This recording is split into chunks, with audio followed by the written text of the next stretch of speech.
J'ai récemment redécouvert un vieil amour de moi, le livre.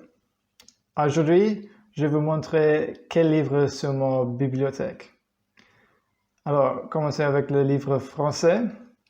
Pour être honnête, aucun de ces livres, c'est un livre réellement en français, c'est tout la traduction, mais je ne crois pas que c'est un gros problème. Nous avons ici 1984 de George Orwell. Je pense que la plupart des gens ont été toujours entendus de ce livre. C'est un livre avec un message politique, philosophique, je crois. C'est là quelque chose à voir avec le danger de totalitarisme. Le prochain sur ma liste, c'est un autre livre de Orwell, La ferme des animaux. Je ne sais pas grand-chose sur ce livre, mais c'est aussi très célèbre. Et le protagoniste, ce sont des animaux qui agissent comme des humains. Ensuite, nous avons un autre classique, Le Prince de Machiavel. D'après que j'ai compris, c'est un manuel pour les dirigeants politiques prospérés. Pour être honnête, j'ai un peu peur que mon niveau de français n'est pas assez bon pour ce livre. C'est pourquoi je mets ça jusqu'au bout. Et puis, je suis là, Bullshit Jobs.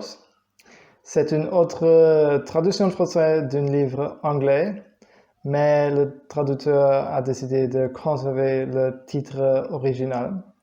Je ne sais pas pourquoi. Cet livre parle qu'un grand nombre de boulots dans notre société a aucun sens en servent à rien. Door naar mijn Nederlandse boeken. Dit is waarschijnlijk het interessantste van de hele collectie. Vernietigingskamp Sobibor. Dat is worden geschreven door een Nederlandse overlevende van de Holocaust. Die in dit vernietigingskamp was, dat om de een of andere reden niet zo bekend is. Maar dat is het volgende boek dat ik ga lezen. Dan hebben wij deze, de antwoorden op de grote vragen van Stephen Hawking. Dat is natuurlijk weer een vertaling. En de bedoeling is een aantal wetenschappelijke of zelfs filosofische vragen te beantwoorden. En tot slot hebben wij een aantal makkelijkere boeken. En met makkelijk bedoel ik romanen die geen diepere betekenis hebben dan onderhoudend te zijn. Dit is een thriller. Het gaat om moord volgens mij. En dat is geschreven worden door een anonieme Nederlandse auteur. Dus Suzanne Vermeer, dat is geen echte naam, dat is een pseudoniem. En dat is pas vorig jaar verschenen. Ac wedyn, mae gennym ni dwy nofel detective Gymraeg sydd wedi cael ei ysgrifennu gan yr un awdur, sydd gyda llaw yw'r unig awdur o'r cymysgaf yma sy'n bendant dal yn fyw. Dechreuais i gyntaf yn barod a dwi wedi gwneud adolygiad yn hyn ac ar hyn o bryd dwi'n darllen yr ail.